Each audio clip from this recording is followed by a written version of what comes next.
আজ থেকে প্রায় ৭৫ বছর আগে ভারত স্বাধীন হলেও কিছু রাজ্য ছিল যারা নিজেদের স্বাধীনতা বজায় রাখতে চেয়েছিল। এর মধ্যে অন্যতম ছিল হায়দ্রাবাদ, যা ভারতের হাতে স্বাধীনতা হারানোর এক গুরুত্বপূর্ণ অধ্যায়। হায়দ্রাবাদে মুসলিম শাসন প্রতিষ্ঠিত হয়েছিল ত্রয়োদশ শতকের শেষ দিকে। তখন থেকেই হায়দ্রাবাদকে কেন্দ্র করে মুসলিম শিল্প সংস্কৃতির যে বিকাশ ঘটে তা পুরো দাক্ষিণাত্যকে প্রভাবিত করেছিল। ভারতের ব্রিটিশ শাসন প্রতিষ্ঠিত হওয়ার পরও হায়দ্রাবাদ পুরোপুরি স্বাধীনতা বিসর্জন দেয়নি। ব্রিটিশ সরকারের সাথে চুক্তি সাপেক্ষে এটি একটি দেশীয় রাজ্যে পরিণত হয়। ৮২,৬৯৮ বর্গমাইল এলাকার বিস্তৃত এবং বাংলাদেশের তুলনায়ও আয়তনে বড় দেশ হায়দ্রাবাদ। শুধু আয়তনে নয়, সম্পদ, সমৃদ্ধি এবং সামর্থ্যের দিক থেকেও স্বাধীন সার্বভৌম রাষ্ট্র হিসেবে ঠিক থাকার সকল যোগ্যতাই হায়দ্রাবাদের ছিল। দেশটিতে নির্বাচিত গণতান্ত্রিক সরকার ছিল, নিজস্ব আইন আদালত ছিল, বিচার ব্যবস্থা ছিল, নিজস্ব মুদ্রা ছিল, সেনাবাহিনী ছিল, হাইকোর্ট এবং শুল্ক বিভাগও ছিল। ছিল নিজস্ব বিশ্ববিদ্যালয়, ভাষা, নিজস্ব পতাকা ও জাতীয় সঙ্গীত। দেশে দেশে রাষ্ট্রদূত ছিল, এমনকি জাতিসংঘের নিজস্ব প্রতিনিধিও ছিল। এত কিছুর পরও কিভাবে হায়দ্রাবাদ স্বাধীনতা হারালো? আজকের ভিডিওতে আমরা এই বিষয় নিয়ে আলোচনা করব। আপনি যদি এই চ্যানেলে নতুন হয়ে থাকেন, অনুরোধ করব চ্যানেলটি সাবস্ক্রাইব করতে।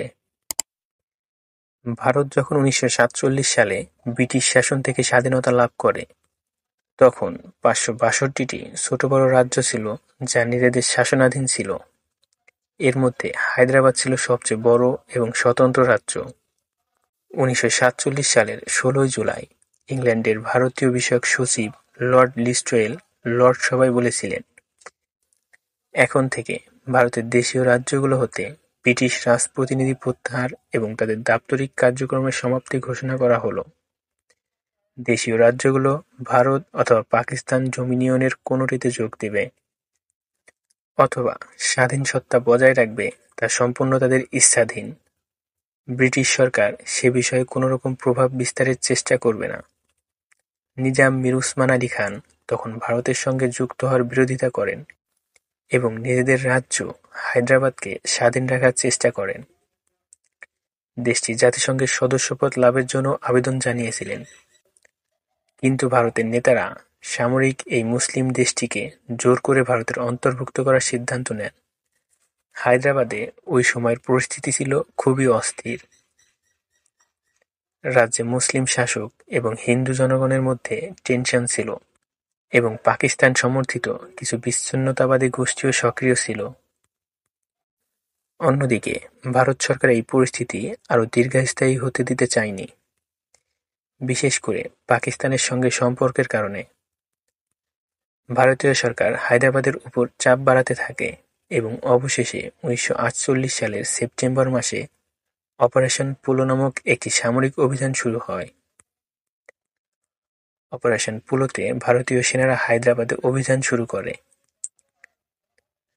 ১৩ সেপ্টেম্বর ১৯৪৮ সালে ভারতীয় সেনাবাহিনী শহরের নিয়ন্ত্রণ গ্রহণ করে এবং ১৭ সেপ্টেম্বর ১৯৪৮-এ হায়দ্রাবাদ আনুষ্ঠানিকভাবে ভারতের অংশ হয়ে যায়। এই অভিযানে ভারতীয় সেনারা প্রায় ৫ দিনের মধ্যে হায়দ্রাবাদে আত্মসমর্পণ ঘটায়। সুলতান মীর উসমান আলী খান, যিনি প্রথম স্বাধীনতা বজায় রাখতে চেয়েছিলেন, শেষ পর্যন্ত ভারতের সঙ্গে যুক্ত হতে বাধ্য হন। হায়দ্রাবাদ রাজ্যের এই আত্মসমর্পণ ভারতের জন্য একটি বড় জয়, কিন্তু এর ফলে ভারতীয় উপমহাদেশের ইতিহাস নতুন একটা অধ্যায় শুরু হয়। হায়দ্রাবাদের নিস্তার রাজনৈতিক উত্তেজনা এবং ধর্মীয় বিভাজনের এক দীর্ঘকালীন প্রভাব সৃষ্টি করেছিল। আজও হায়দ্রাবাদের এই অধ্যায় ইতিহাসের একটি গুরুত্বপূর্ণ ও আলোচিত ঘটনা।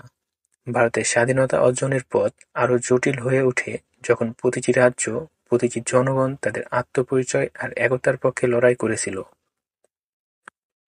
এই ছিল আমাদের আজকের ভিডিও। আশা করছি ভিডিওটি আপনাদের ভালো লেগেছে। আমাদের চ্যানেলটি সাবস্ক্রাইব করবেন এবং ভিডিওতে একটি লাইক দিতে ভুলবেন না।